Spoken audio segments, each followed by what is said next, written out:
Fulham 0, Aston Villa 3. Aston Villa secured their first away win of the season, and along that, a clean sheet away from home, the first time in a very long time, and also securing back-to-back wins in the Premier League for a very long time as well.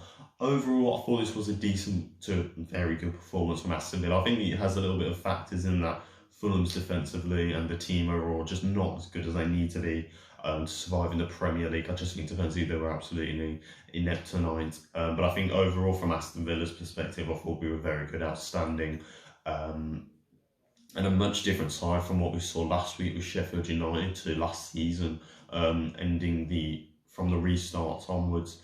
We look so much better. We've got more confidence. We're playing like with matching Dean Smith's philosophy of that attacking style football, and it looks very good to watch.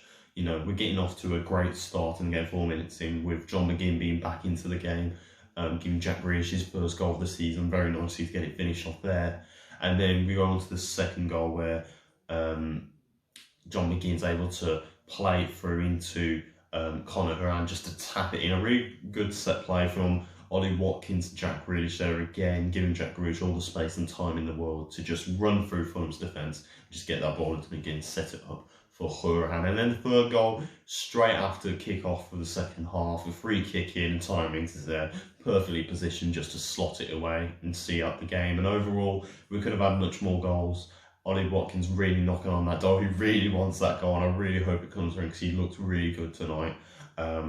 Just honestly needs that final bit of quality, and I think he will get the goal, but it's going to come to him. And I think overall everyone put in a really good shift today. I think the only issue for me is Matt Targett on that left. I think he's just giving way too much space to Adoy and some of their other players that were trying to get the cross in. I think that was the only real threat that Fulham were bringing into this game, getting some cross into Mitrovic and giving him the chance to header it in, which he was getting at points, but just wasn't working out for him. And for me, Matt Targett is just not marking that space. He's not cutting them off, shutting them, giving them no opportunities to whip that ball in. He's just giving them the time. Sometimes it looks like Jack Grealish or even Conor Horan's having to do a job because Matt Targett's not doing that well. So I really would maybe consider looking into there. But overall, every player put in a really good shift. I thought Matt Cash was outstanding. Again, he's gone to that club like water up a duck's back. He looks really good at right back, much more better than Gilbert for me. I thought Emi Martinez was alright, although there was one little blimp with the disallowed goal for Fulham. I think that was really Mings' fault for going in for the heading, really thrown off Martinez there, but I think he would have saved it either way. But overall, he had a really good game. They made a really good save in the last embers of the game. Ollie Watkins again, you know, he's getting in there, he's making those sprints, he's making the opportunities, it's just not working off for him. But I do believe it's going to come very, very soon, hopefully. I would say hopefully against Liverpool, but it's not going to happen, is it? Well, we don't know. But it was nice to see players like Jacob Ramsey get a start, someone that's really been impressing the Carabao Cup runs lately. And I thought he looked really decent in the time that he was given. Bertrand Traore was also given about 10 minutes. Didn't do much, but did offer up 1 or 2 spurts of goodness. But yeah, John McGinn's back to good. 2 assists, looking very fierce. That skill on the Fulham player was beautiful. Jack Grealish running the show yet again. I thought Trezeguet was looking decent. The work rate's there, the effort's there. Didn't really add much to the game, didn't have much of an impact, but overall wasn't having a bad game, was just in there. And I thought, yeah, if he was coming off on the bench, I wouldn't mind bringing him on.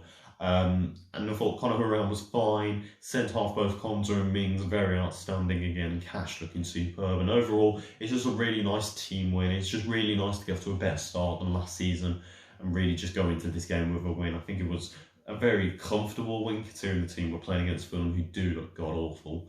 But it's nice to see us get that win and go into Liverpool on Sunday with some momentum. Could we do it?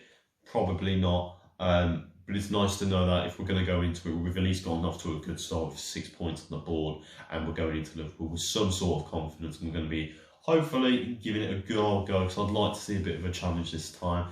And if we beat them, who knows what lies in store for the season ahead. But overall, I thought it was a really good performance for Aston Villa. Really nice win to get out against Fulham. And hopefully this gives us enough confidence and potentially the possibility of going on to beating Liverpool this Sunday. But that's been my match reaction. What did you guys think in the comments down below? Tell us down there. But overall, good win for Aston Villa. We move on to Liverpool next week. So up the Villa with the pride of Villa. We'll see you for the review, boys.